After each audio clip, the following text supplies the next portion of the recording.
focused on trying to find ways to better connect folks around the metro Atlanta region to work together to build a more sustainable, prosperous, higher quality of life region. And the two primary initiatives that we work on right now are both in the digital sense and the physical sense. So on the digital side, we feel like people connect through the computers in their pockets now. We need to give them a way to do that, to find the others around the community that are doing great work, whether it's in the private sector, in the faith-based community, in the academic community, local government. There's so much happening. We want to give people a gathering place. So Look Up Atlanta is our initiative to provide that gathering place, to have stories of inspiration that folks can learn about, they can come together to act and engage in the work at hand. And the other big initiative that we are working on and that the event today is really all about is our Greater Atlanta EcoDistrict initiative. And there we see that there's a great model that's starting to take root around the country around EcoDistricts, trying to bridge that gap between a sustainable city effort and a sustainable building effort. So this is that in-between, that place where people really can connect with a sense of place. And we feel like there's a model out there now that could really be replicable around Metro Atlanta.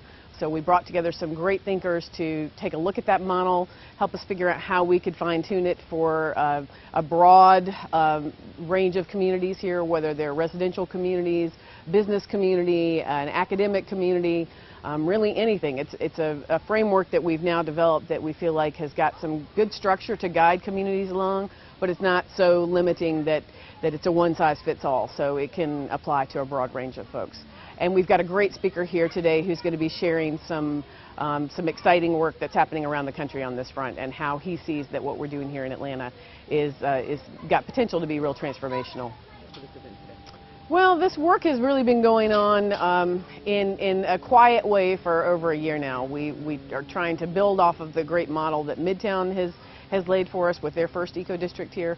We got a lot of great folks with subject matter expertise and stakeholders from different perspectives, different types of communities, but it was a fairly insular sort of conversation for the last year as we got to a point where we're ready to talk more broadly about this and to launch this opportunity for a broader audience. So today is really that launch point where we can say, hey, all this stuff that we've been talking about, it's ready for prime time now, and we want to test this model. We want to find some communities that are ready to take the lead, that want to be the groundbreakers, who can help us to take this and see what works, what doesn't, how can we fine-tune it, and how can we see a whole network of eco-districts around the region in Atlanta. Yeah. Well, I think Sustainable Atlanta is that organization that we want to be the one bringing folks together that haven't necessarily always sat at the same tables, but who have a shared vision of the future for this region. Bring them together to find some solutions and to ultimately build this place that we want our children and our grandchildren to call home. And I think we're close. I think we have great potential. I think that there is so much happening right now that it's just a matter of starting to focus the movement, to leverage the great resources that are out there, and I think we're on a path to really turn the direction that we've been going for a long time into something that's going to get us to a really positive place. Thank you.